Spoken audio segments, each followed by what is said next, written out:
Hey guys, what's going on? It's Andy from AP Bricks, and today we're going to be reviewing the LEGO Star Wars set number 75386, Paz Vizsla and Moff Gideon Battle. So this set did release on June 1st of 2024. It comes with 289 pieces and retails for $40. So we are going to be getting a new Moff Gideon minifigure as well as a little bit of an updated Paz Vizsla. So it's going to be very interesting to see what the quality and design of these new minifigures actually are. Now this set is also compatible with the Ambush on Mandalore Battle Pack, which I did a review of pretty recently here on the channel. So it'll be really interesting to see how compatible those two sets are together and if it's really worth going out and spending $60 to have both of those sets together. So let's start off by taking a look at the minifigures. So real quick before we take a look at the minifigures, I did want to show you guys what the box on this set looks like. So obviously it does just have a list of your minifigures, and then it kind of shows you a little bit of a play scene of this set. And then if we take a look at the back of the box, it does show you some of the play functions on this set, such as the door and then the turret. And then once you open that box, you will find 3 numbered bags. And then if you take a look inside of the back of the instruction manual,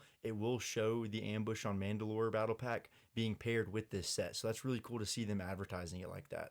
So the first of the minifigures that we will see in this set are going to be 2 Imperial Praetorian Guards. Now these minifigures are the exact same besides the staff that they actually get, which is nice to see a little bit of variation there. The helmets on these guys do look really accurate and are really cool to see a different style of helmet on these figures. Now they do have chest printing and leg printing. Now it would have been nice to see that triangular dress piece on these minifigures, as that would have been a little more accurate to what they look like in the movies and TV shows. Now if you do take the helmet off of these minifigures, they will have a simple plain red head, and then they will also have a little bit of back printing as well. Now you will also be getting a Paz Vizsla minifigure in this set. I think they did a very good job with the detail and colors on this minifigure. That sand blue is very nice to see, as well as all of the printing on the back and the front of the chest, as well as the legs, and even on that shoulder pad piece. So he will come with a flamethrower, which is accurate to the show, so that's very nice to see that they paid attention to detail there. And if you take that helmet off, you will just have a black head underneath. Now he will also come with a little backpack slash jetpack to kind of fuel his flamethrower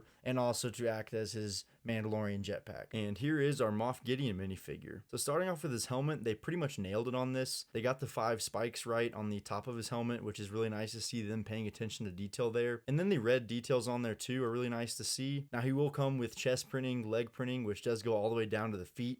So really nice to see that black and red color scheme incorporated onto this minifigure. And he will also have a jetpack, which does come with a 1x1 printed tile. And then if you take that helmet off, he will have a kind of calm facial expression. And they also added a hairpiece for you to put onto him. So that's really awesome to see. Now he will come with a angrier facial expression, and then he does have some back printing as well, but that's most likely going to be covered up by that jetpack. So after taking the 45 minutes or so that it takes to put this set together, this is what you're going to be left with. My first thoughts were this set's really not worth $40 in my opinion, but the more and more that I look at it, I feel a little bit better about making that purchase. I mean, the 4 minifigures that you're getting are pretty awesome in this set, and then even some of the detail and design that went into making this set. Now there's a sticker sheet, but I do think that's okay. I think it adds some much needed detail with those lights and that control panel even, and then even some of the rock work and that detail on the door just look really nice in my opinion. So one of the play features that you'll be getting in this set is that turret.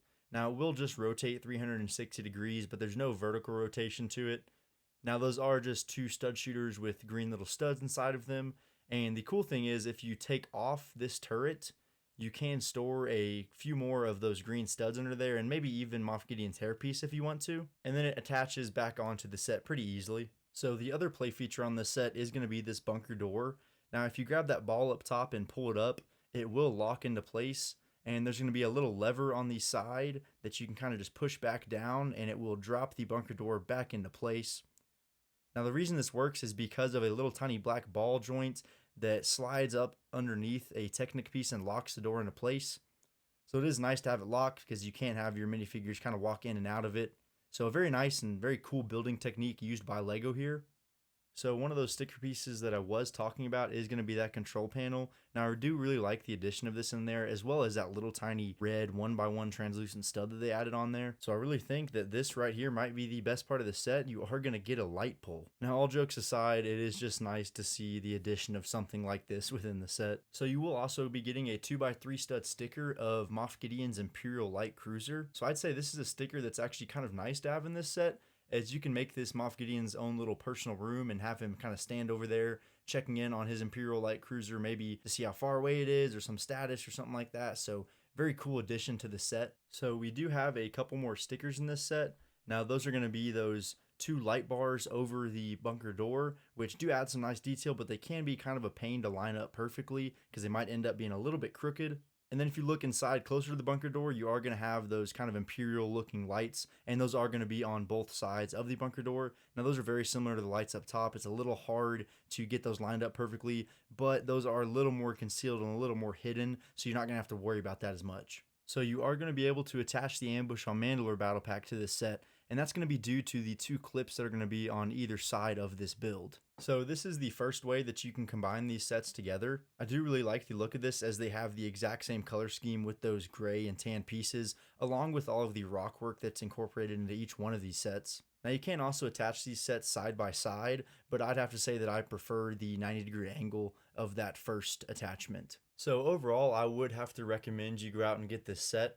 Now that's mainly due to the 4 minifigures that you're going to be getting. The 2 Praetorian guards look very nice. The helmets on them are pretty cool to see. I do wish they would have had that triangular dress piece, as that would have been more accurate to the TV show and the movies. But the printing on the legs do make up for that, in my opinion. Now the Paz Vizsla minifigure does look very good as well. I'm very happy with some of the details that they incorporated on that minifigure, like the Mandalorian emblem on that shoulder piece, some of the back printing, even though you're probably not going to see that. And just the figure overall, you even get that little flamethrower piece, so a nice accessory to have with that figure. And then the Moff Gideon, in my opinion, this is the star of the show in terms of minifigures in this set. The black and red color scheme that they used for him looks awesome. I'm glad that they got the 5 spikes correct on his helmet. Now I would have liked to see a cape on this minifigure, but with that jetpack on there, I don't think it would have been very realistic to have it on there. I think it would have gotten in the way, and it just wouldn't have looked nice. And then the actual build itself, you're getting a lot of pieces that if you want to, like the Ambush on Mandalore, you can break it down and make a mock or a little scene of your own. So I would say that due to the minifigures, this set feels like $40. Now the actual build itself does not feel like $40,